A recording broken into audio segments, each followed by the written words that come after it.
नमस्ते फ्रेंड्स, मैं सविता आर्या आप सभी का स्वागत करती हूं आपके अपने YouTube channel my health treasure पर।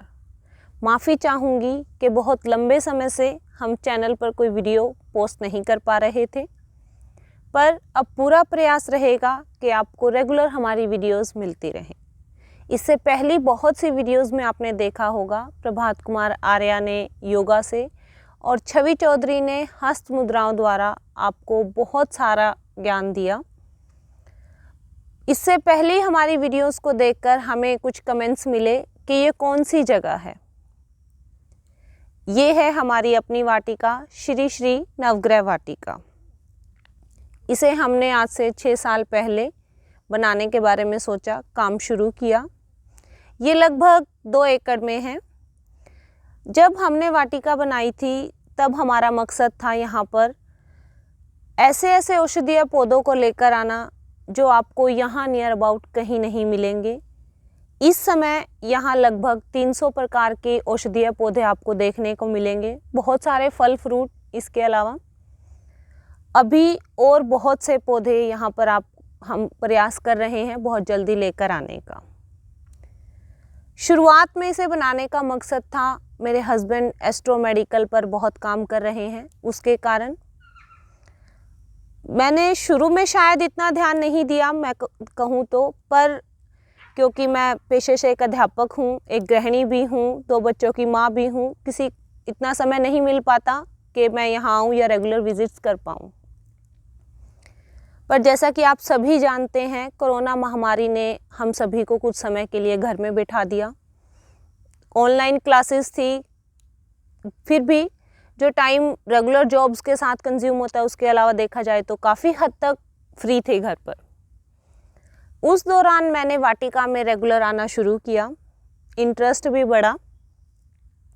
तब हमने सोचा, हम पहले भी कर रहे थे पर उस समय मैंने थोड़ा अपने आप को यहाँ और इन्वॉल्व किया।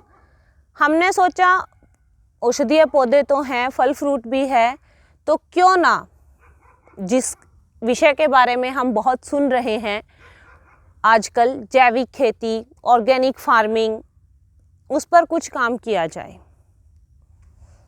तो पिछले कुछ समय से हम पूरा प्रयास कर रहे हैं कि अपने लिए सब्जियां जो हैं वो यहाँ पर उगा पाएँ पूर्णतः जैविक तरीके से। हालांकि मैं ये नहीं कहूँगी कि अभी हम उसमें सफल हैं।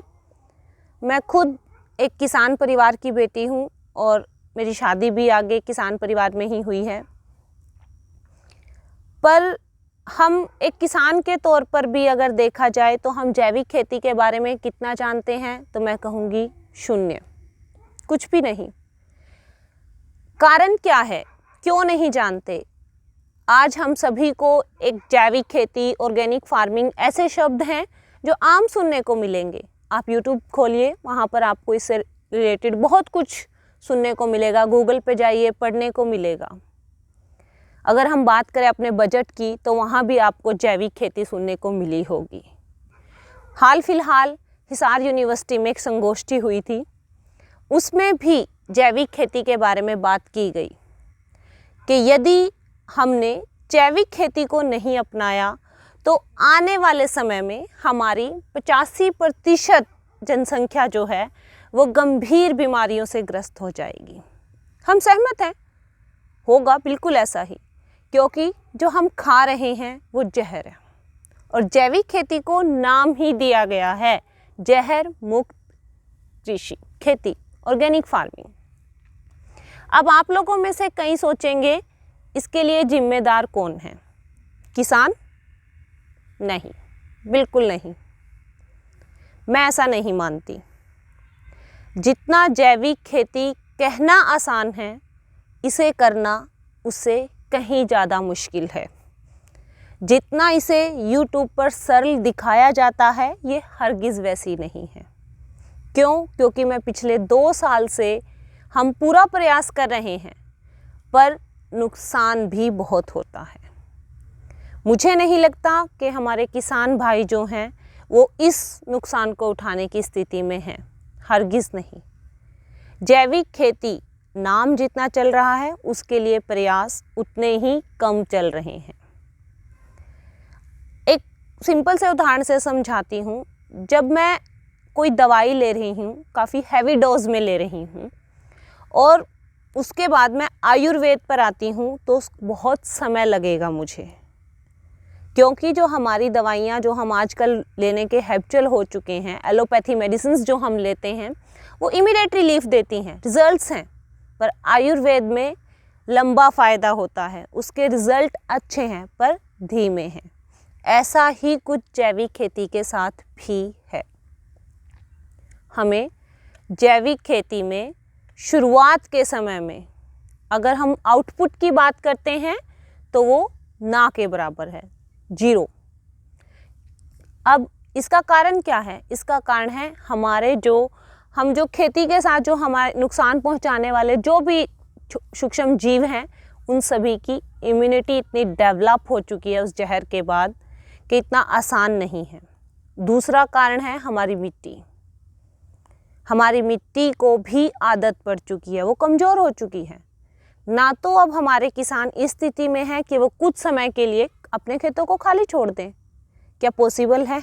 खाएंगे क्या? कुछ भी नहीं। और अगर जैविक खेती करते भी हैं तो क्या करेंगे? आपको क्या लगता है? अगर हमें कुछ फसल मिलेगी ही नहीं तो किसान क्या करेंगे? तो मुझे नहीं लगता इसके लिए हम अगर किसानों को जिम्मेदार ठहराएं तो वो ठीक रहेगा। इसके लिए हम सभी को मिलकर प्रयास करने होंगे। हम सभी को, कुछ लोग आगे आएं, किसानों से मिलें, बात करें, एक ग्रुप बनाएं कि ठीक है शुरू में नुकसान होगा तो हम आपके साथ उठाएंगे। सरकार को चाहिए कि ग्रामीण स्तर पर किसानों को इसके लिए प्रशिक्षण दिए जाएं। उन्हें कुछ सब्स्टिट्यूट्स अवेलेबल कराए जाएं कि आप इस स्प्रे की जगह आप ये वाला स्प्रे कीजिए, इससे जो है वो जहर कम है, इसमें धीरे धीरे इस काम किया जा सकता है। धरातल से काम को शुरू करना होगा। चलिए, ये तो काफ़ी एक ऐसा विषय है जो हम बहुत लंबा लेकर जा सकते हैं, बहुत ज़्यादा इस पर बातचीत की जा सकती है। इसे बताने का मकसद मेरा सिर्फ इतना था क्योंकि हम खुद जो है बहुत लंबे समय से जैविक खेती पर काम कर रहे हैं। मैं ये नहीं कहूँगी कि मैं जैविक खेती के एक्सपर्ट्स हूँ, बिल्कुल नहीं। हम जो है बहुत सारी गलतियाँ यहाँ कर रहे हैं, अपनी गलतियों से सीख रहे हैं, प्रयास कर रहे हैं। बहुत हद तक हम सफल भी हो चुके हैं, पर बहुत हद तक अभी भी नहीं। हमें भी अभी बहुत कुछ सीखना है। अब इस चैनल के माध्यम से हम पूरा प्रयास करेंगे कि हमारी जो ये गलतियां हैं या जो हमारी उपलब्धियां हैं, जो हमने पाया है, जो हमने सीखा है, वो आप सभी के साथ बांट सकूं। हाँ, पर एक बात ज़रूर कहना चाहूँगी कि इतने समय में जो भी हमने उगाया और उसे खाया, विश्वास कीजिएगा स्वाद जो है जैविक खेती के बाद जो हमने सब्जियां उगाई हैं उनके स्वाद में भी दिन रात का अंतर है। पर हाँ, ये भी है कि अगर हम स्प्रे करते हैं, कंपैरिजन करते हैं, एक 4 बेल जो हैं एक ऐसे खेत में लगी हुई हैं जहाँ पर स्प्रे होती हैं, खाद डाले जाते हैं, फिर वही 4 बेल जब हम यहाँ अपनी वाटिका में लगाते हैं और सिर्फ गोबर की खाद, नीम का स्प्रे, बस ये सब करते हैं, तो जो आउटपुट है चारों बेलों का वो बहुत फ़र्क होता है। हमारे यहाँ मुश्किल से हम 4 से 5, फॉर एग्ज़ाम्पल हमने घिया लगाया है तो हम बहुत कम पैदावार पाते हैं, और जो स्प्रे हो रही हैं या जो उसमें खाद डल रहे हैं, पेस्टिसाइड्स जो डाले जा रहे हैं, उनके यहाँ आउटपुट ज़्यादा होता है। मजबूरी भी है उनकी। मैंने अभी थोड़ी देर पहले ही कहा कि इसके लिए किसान को जिम्मेदार ठहराना हरगिज़ ठीक नहीं है। उन्हें पता ही नहीं है। क्या वो किसान खुद कुछ अलग खा रहा है? वो खुद भी तो वही खा रहा है जो बेच रहा है। उसके घर में भी वही पक रहा है जो वो बाज़ार में बेच के आ रहा है। तो आप उसे तो जिम्मेदार बिल्कुल नहीं ठहरा सकते हैं। उसे ज्ञान ही नहीं है, उसे पता ही नहीं है। तो मैंने जैसे अभी थोड़ी देर पहले कहा कि अगर हमें कुछ प्रयास करने हैं तो किसानों को ग्रामीण स्तर पर इससे अवगत करवाना होगा। धीरे धीरे स्टेप बाय स्टेप जो है इसके लिए प्रयास करने होंगे, उन्हें सब्स्टिट्यूट्स जो है वो अवेलेबल करवाने होंगे। हाँ ठीक है, गोबर का खाद हम सबके पास है, हम सभी उसे यूज़ भी करते हैं, पर कितना, उससे तो कुछ भी नहीं होता। अगर कहावत से कहूँ तो ऊँट के मुंह में जीरा, लगभग इतना ही है। इतने बड़े जो हम खेती जो इतने बड़े स्तर पर कर रहे हैं उसमें गोबर की खाद जो है वो ना के बराबर, बस इतना ही। पर हाँ, प्रयास है हमारा। आने वाले समय में हम बिल्कुल कोशिश करेंगे कि अपना जो हमारा ये अनुभव है हम ये सबके साथ साझा करें, आप सभी को हम इससे अवगत कराएं। धीरे धीरे माय हेल्थ ट्रेजर बनाने का मकसद भी हमारा यही था। मैं ये नहीं कहती कि मैं इसकी विशेषज्ञ हूँ या मुझे बहुत ज़्यादा ज्ञान है इस विषय पर, हरगिज़ नहीं। मैंने भी वहीं से शुरुआत की जहाँ शायद आप सब लोग आज खड़े हैं, जीरो से। मैंने और मेरे हस्बैंड ने, हमने, बच्चों ने यहाँ बहुत कुछ ऐसा सीखा है। अगर उदाहरण के तौर पर आपसे बात करती हूँ तो पिछले साल हमने चने की फसल जो है वो लगाई थी, हरे चने, छोलिया, आप सभी ने जो घर में खाया होगा। उसके बाद जब पक जाता है तो काला चना, बहुत अच्छी फसल हुई। अगर फलियों की बात करूं तो बहुत मोटी अच्छी फली, एक फली में 2 या 3 भी दाने थे और काफ़ी अच्छे हेल्दी। पर उसके बाद जब बात आई उसे हार्वेस्ट करने की या हरे छोलिए ही खाने की, तो हमें एक जीव है जिसे हम सुंडी के नाम से जानते हैं अपनी आम भाषा में, उसका आक्रमण हमारी फसल पर हुआ। हमने पूरा प्रयास किया, नीम के स्प्रे, जैसा कि मैंने अभी थोड़ी देर पहले कहा, हमने नीम के स्प्रे एक बार नहीं कई बार किए। पर अभी मैं थोड़ी देर पहले बता चुकी हूँ, जो हमारे ये सूक्ष्म जीव हैं जो खेती को नुकसान पहुँचाते हैं, ऐसा नहीं सभी जीव जो हमारे खेती को नुकसान पहुँचाने वाले हैं। कुछ हमारे किसान भाइयों के लिए मित्र कीट भी हैं जो हमारी फसलों के लिए अच्छा काम करते हैं। पर अभी जैसे मैंने बताया कि सुंडी का जब हमारी फसल पर आक्रमण हुआ और हमने उस पर नीम के स्प्रे किए, बार बार किए, पर फिर भी हमें उससे कोई फ़ायदा नहीं हुआ। कारण था उसकी इम्यूनिटी। जब हमारे आसपास के खेतों में वो वहीं से तो आई है, उसकी इम्यूनिटी इतनी डेवलप हो चुकी है कि नीम के स्प्रे का उस पर कोई असर नहीं होता। वो इतने पेस्टिसाइड्स झेल चुकी होती हैं, उस पर कोई असर नहीं हुआ। कारण रिजल्ट क्या हुए, हमारी सारी फसल जो है वो सुंडी खा चुकी थी, ख़त्म। हमें ना के बराबर वहाँ से चने छोलिए जो है वो मिले, ना के बराबर। क्या यही नुकसान हमारा कोई किसान भाई उठा सकता है? क्योंकि मैं खुद एक किसान परिवार से हूँ तो मैं कहूँगी नहीं, हरगिज़ नहीं। उसकी मजबूरी है, ये पेस्टिसाइड डालना, ये जहर डालना उसकी मजबूरी है। और इसके लिए हमें हल, सब्स्टिट्यूट्स धीरे धीरे ढूंढने होंगे। सरकार को चाहिए, बहुत अच्छी बात है कि हमारी सरकार जो है वो इस बात को लेकर इतनी अवेयर है। जैविक खेती की बात हो रही है, ऑर्गेनिक फार्मिंग्स की बात हो रही है, पर इसके लिए कुछ हल जो है हमें तलाशने होंगे। कुछ सब्स्टिट्यूट्स धीरे, एकदम से तो हम अपनी खेती को अब जैविक खेती में नहीं बदल सकते, संभव नहीं है। पर हाँ, धीमी गति से उस धीरे उसे पूरा 100% पा सकते हैं, प्रयासों से उसे कर सकते हैं। पिछले ही साल हमने जीरी जो है, चावल जो आप लोग घर में खाते हैं, उसे उगाया है बिना किसी पेस्टिसाइड के, बिना किसी खाद के। कोई यूरिया, कोई DAP हमने उसमें नहीं डाला, सिर्फ़ और सिर्फ गोबर की खाद, वो भी खेत को जब तैयार किया था तब डाली गई थी। हाँ, अब आप लोग पूछेंगे कि अगर हमने यहाँ 300 प्रकार के औषधीय पौधे लगा रखे हैं तो हम ये सब कहाँ करते हैं? एक अपनी इसी वाटिका में हमने बहुत थोड़ा हिस्सा, हम जो ये सब उगा रहे हैं ये सिर्फ खुद के लिए उगा रहे हैं, इसका बेचने से कोई संबंध नहीं है। फ़िलहाल जो हम पैदावार लेते हैं, फ़िलहाल तो हम अपने लिए भी अगर मैं बात करती हूँ तो पूरी पैदावार हमें नहीं मिलती। अभी मैंने कहा कि हम जो है इस विषय के एक्सपर्ट नहीं हैं, हम भी सीख रहे हैं। बहुत बार अभी मैंने अपने चने का उदाहरण आप लोगों के साथ साझा किया, पर हाँ, हमारा जो जीरी का एक्सपेरिमेंट हमने किया था वो हमारा सफल रहा। हमारे घर में खाने के लिए हमें अच्छी पैदावार मिली है उसके लिए। पर सिर्फ हमारे लिए। जब बात बेचने की आएगी, मेरे पास कोई और काम नहीं होगा करने को, मैं पूर्णतः कृषि पर ही निर्भर हूँ अपना घर चलाने को, तब वो पैदावार हरगिज़ पूरी नहीं है। तब मैं नहीं कहती कि वो जीरी को हम उस तरीके से खेतों में उगा सकते हैं, नहीं, बिल्कुल नहीं। हाँ, अगर हम बात करते हैं अपने शहरी जीवन की, तो मैं कहूँगी कि वो लोग तो हम ग्रामीण लोगों से भी कई गुना ज़्यादा अपने स्वास्थ्य को लेकर सचेत हैं, जागरूक हैं। इसी का अगर हम देखा जाए तो उन्होंने जो एक हल निकाला है वो है रूफ टॉप हार्वेस्टिंग।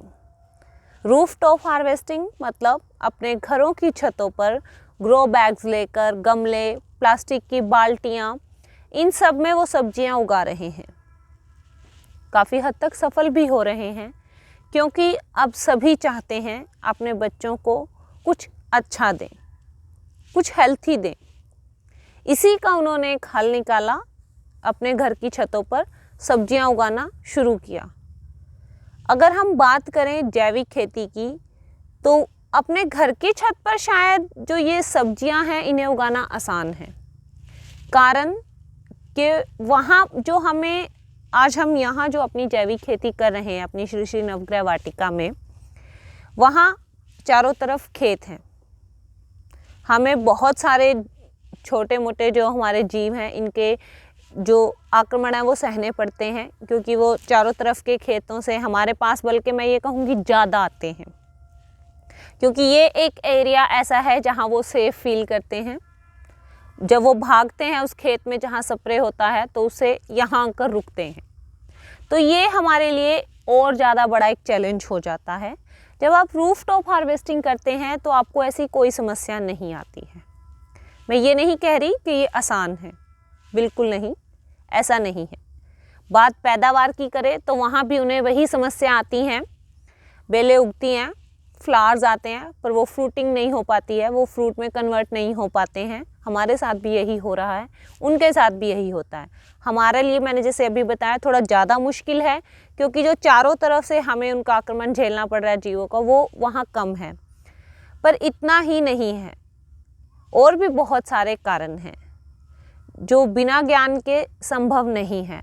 और अब बात करें हम जहाँ छोटे शहरों में, वहाँ तो फिर भी छत हमारी है, हम सब्जियां उगा सकते हैं।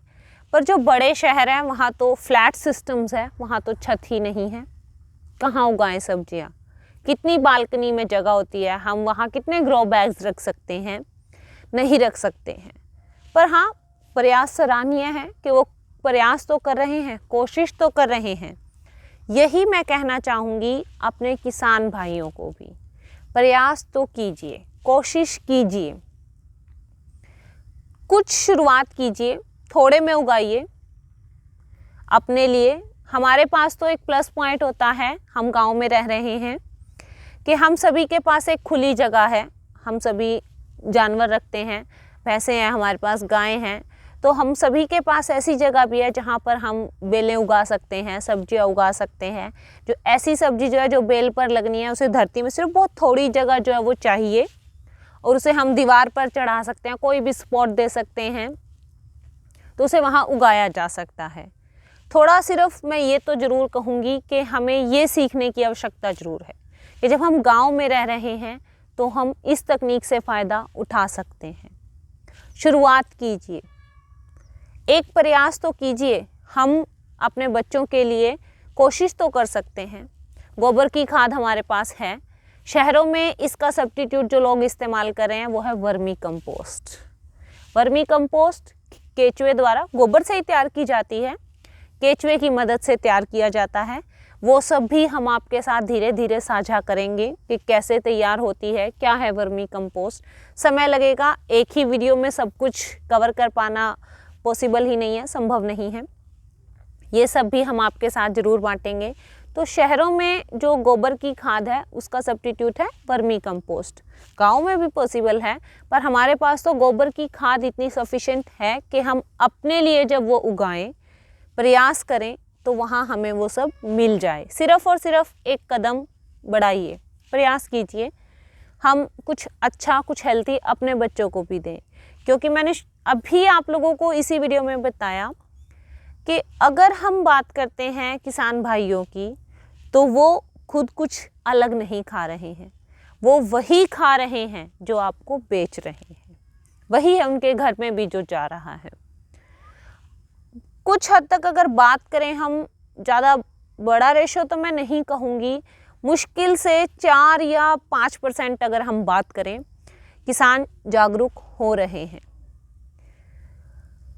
अगर अब आप लोग कहेंगे कि ये सब रेशो ये कहाँ से डाटा, मैं बात कर रही हूँ अपनी सराउंडिंग से, हमारे चारों तरफ से, हमारे एरिया से। जब हम लोग भी बातचीत करते हैं किसान भाइयों के साथ, अपने परिवार में करते हैं, तो हमें सुनने को मिलता है वो चाहते हैं कुछ हेल्थी खाना, कुछ हेल्थी उगाना, कुछ अच्छा उगाना, पर वही बात जो मैंने कहा संभव नहीं है। पर हाँ, वो जागरूक हो रहे हैं, धीरे धीरे वो प्रयास कर रहे हैं। पूरी ज़मीन पर एक साथ नहीं, थोड़े बहुत टुकड़े को वो लेते हैं, अलग रखते हैं, उसमें गोबर की खाद डाली जाती हैं, ना के बराबर जो पेस्टिसाइड्स हैं वो डाले जाते हैं। एकदम से तो वैसे भी संभव नहीं है कि आप पेस्टिसाइड्स जो इतनी बड़ी मात्रा में आप डाल रहे हैं, जो ये जहर इतनी बड़ी मात्रा में हमारी धरती में घुल रहा है, एकदम से तो उसे छोड़ना वैसे भी संभव नहीं है। पर वो जो हम बात करें उसकी, वो मुश्किल से है 4 या 5% किसान भाई जो हमारे इस बारे में भी प्रयास कर रहे हैं। उनकी कोशिश है कुछ हेल्थी उगाने की। यही सवाल हमारे मन में बहुत बार आता है कि हम अपने बच्चों को क्या खिलाएं फिर। अगर सब्जी फल सभी तो जहर है, हम सभी जानते हैं। मुझे नहीं लगता कि बाज़ार में जो आम बिकता है उसमें से शायद ही कोई आम हमें पेड़ पर पकता होगा। समय से पहले उन सभी को तोड़ लिया जाता है, उन्हें मसाले में रखा जाता है, फिर पकाया जाता है। तो वो हेल्थी कहाँ से हुआ? जो फल पेड़ पर पकता है उसकी मिठास अलग ही होती है। पर फिर से वही बात, इतना समय लाए कहाँ से? सब्र नहीं है, हम में भी नहीं है।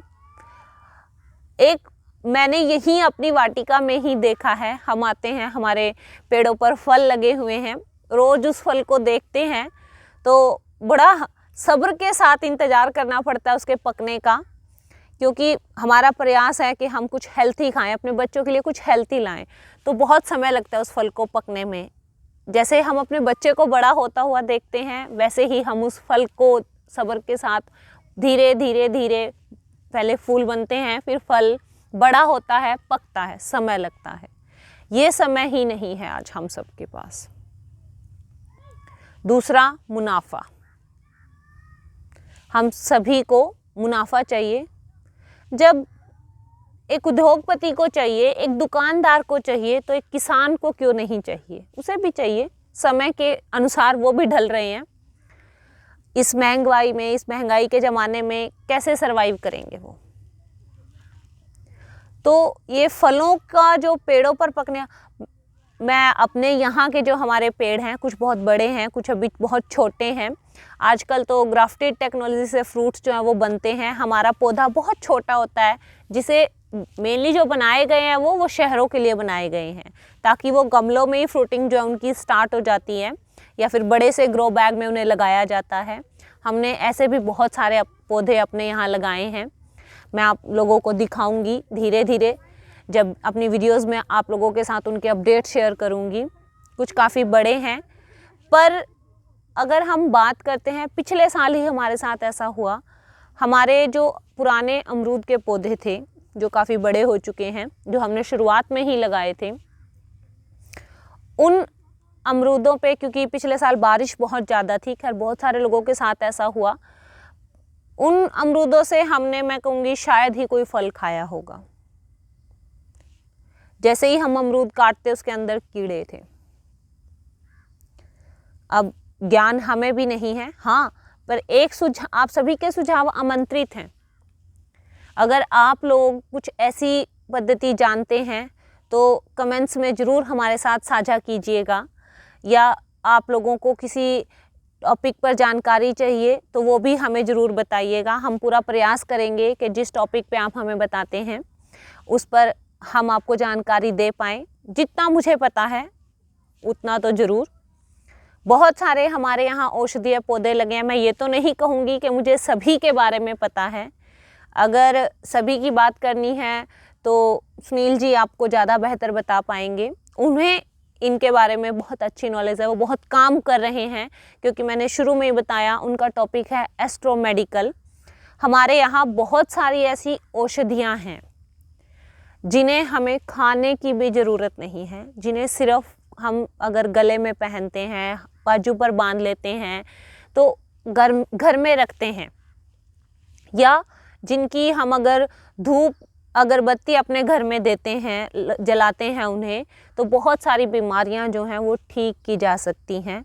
काफ़ी सारा अगर मैं बात करती हूँ परिणाम की, तो हमने खुद अपने घर में इसके परिणाम पाए हैं। पूरा इस वीडियो में जैसे मैं पूरा आपको नहीं बता सकती हूँ, पर अलग धीरे धीरे जो है मैं आप सबको ज़रूर बताऊंगी। एक एक टॉपिक उठाकर मैं बताऊंगी कि कैसे हमने इन औषधियों से लाभ प्राप्त किया है, कैसे आप प्राप्त कर सकते हैं। मैं अपने अनुभव जो हैं प्रयास करूंगी कि सुनील जी को भी समय निकालें और आप लोगों को ये बताएं कैसे हमने जो है ये इनसे फ़ायदा लिया है। आप लोग भी ले सकते हैं। इनमें से कौन सी औषधि ऐसी हैं जो आप अपने घर में उगा सकते हैं, ज़रूर बताऊंगी। और मेरा विश्वास कीजिए, जैसे ही मैं अपनी वाटिका में आती हूँ, अब तो मेरा प्रयास रहता है कि मैं प्रतिदिन स्कूल के बाद, चाहे मुझे शाम को सिर्फ 1 घंटा मिले, चाहे आधा घंटा मिले, मैं यहाँ आऊँ। जो शांति और जो सुकून यहाँ पैर रखते ही मिलता है, उसे शब्दों में बयान नहीं किया जा सकता।